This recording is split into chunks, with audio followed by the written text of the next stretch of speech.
Okay, so let's actually set up our simulation.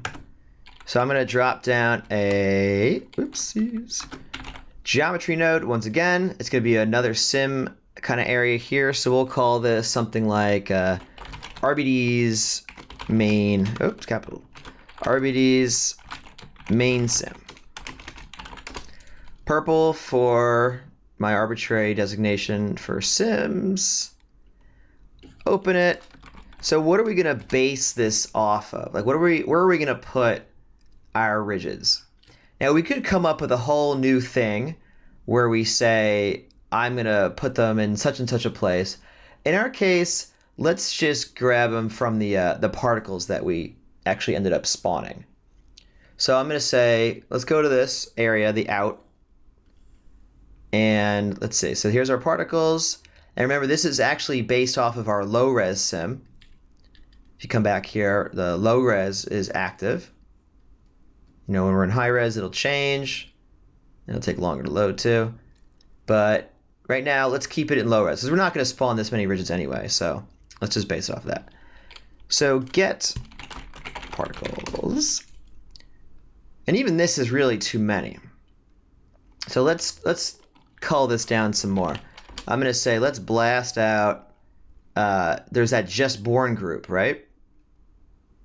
These are points. So what points were just made? And there we go.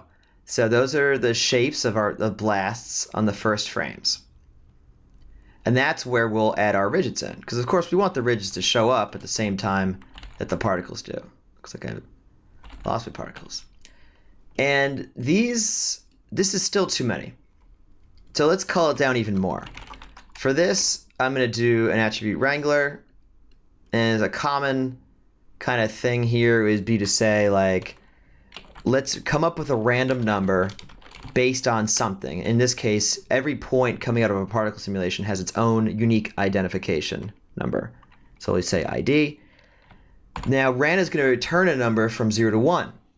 So let's compare it to some number from 0 to 1. I'll just call it threshold here, and then if it's less than some number that we come up with, then just delete it.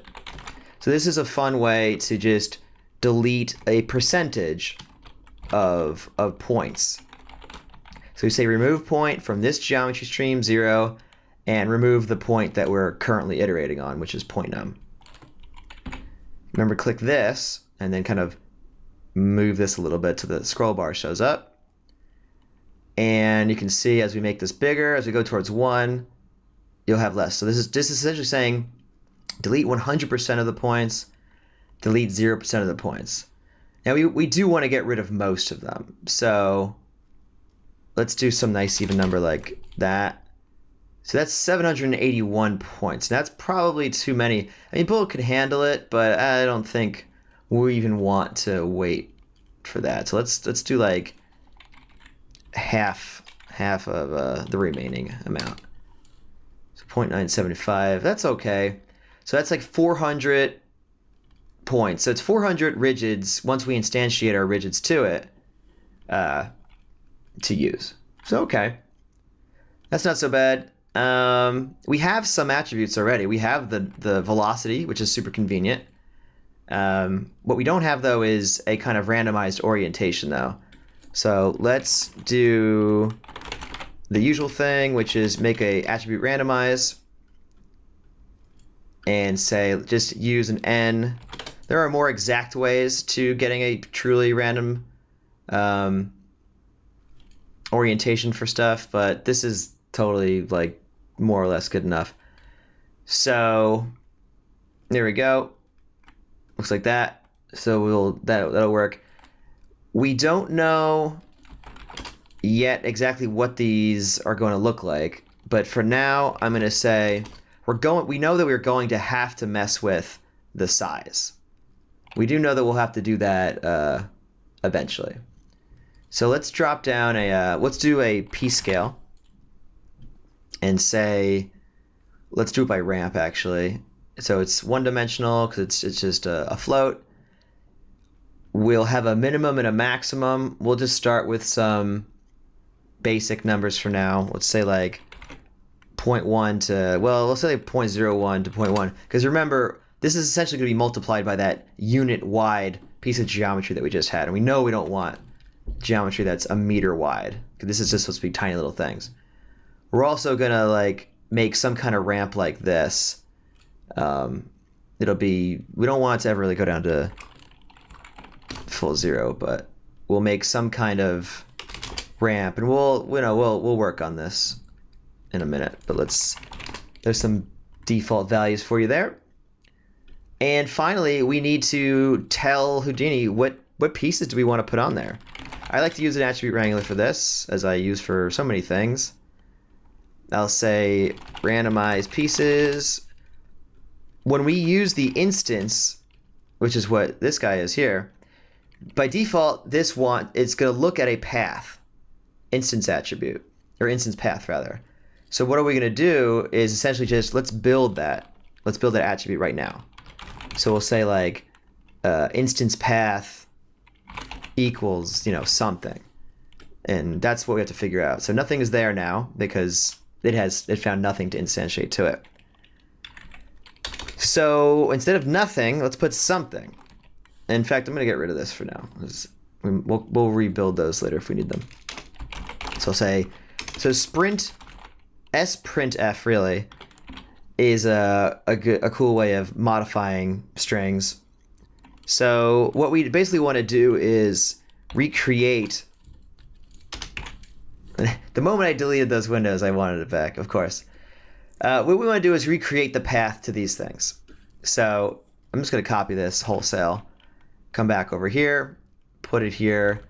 Now, so job will be the same. The only thing we need to vary is this f here. So if I just put like 1, it's like that, that should work. So we got the same piece copied to every point. Different sizes, different orientations, but it's all the same piece. So we need to vary this number. And I also want to store it as a separate attribute in case I want to look at it later. So I'm going to say, hey, give me a random number as usual. Base it off of the ID. Add, some random number to it. And then that will give us a number from 0 to 1. Now let's multiply it times the number of pieces that we actually have. So I'll say like number of pieces. And let's just see what that gets us. Oh, well, it'll have to be an integer, so we have to at least do this. Okay, so let's see what that gets us. This is 0 right now. Let's go back over here again to the debris area. Let's grab this value, because that's how many pieces there are. And let's just put it there, paste absolute references. So 10 pieces. So we have that number. And if we look at it, let's look at the choice. Looks like we got numbers going from 0 to 9. So we need to add essentially 1 to this. Oops. So there. 1 to 10. Great. Because again, coming back to the debris area, that's how we wrote them out. We wrote them out from 1 to 10. Cool. So we got that number. Let's just use that number. Let's just put it here. We'll put a %d, d for decimal, and we say comma, and we just say the thing that we want it to be, which is this attribute that we just made. So now if I go here, we can say, sure enough, they are different. Now these two pieces happen to be the same, but we can definitely see that this piece is not this piece, is not that piece. Now we truly have a bunch of randomized pieces. If we wanted to kind of prove that to ourselves, looking at it really should be enough proof, but we can always go to instant path, make sure that these paths make sense. We can see we've got, it's pointing to a whole bunch of different places. So that's what we want. And it is doing up to 10 here, as you can see. Awesome.